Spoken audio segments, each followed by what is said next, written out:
Now that you've mastered corrective and preventive, let's look at predictive maintenance.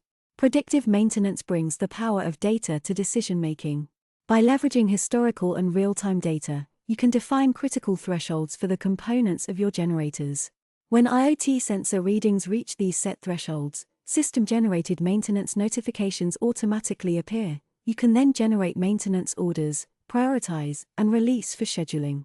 The added benefit: you need not constantly monitor your generators and their sensors. You can now focus on prioritizing maintenance and managing your team. Let's take a look at how you can define thresholds for your equipment in the Equipment EAM tile. In this screen, select the generator in question.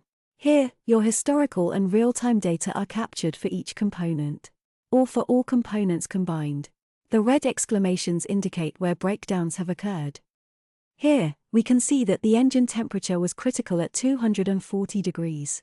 Ideally, we should define a threshold before the sensor reaches a critical level. But also, we should consider the amount of time it takes for the maintenance process to reset the sensor to acceptable levels. By clicking on Show Completed Orders, we can see how long it would take for maintenance crews to complete maintenance on a critical component. In this case, it takes approximately 2 days to bring engine temperature back to an acceptable state. So we therefore set the engine temperature threshold at an equivalent number of days prior to critical levels, approximately 194 degrees.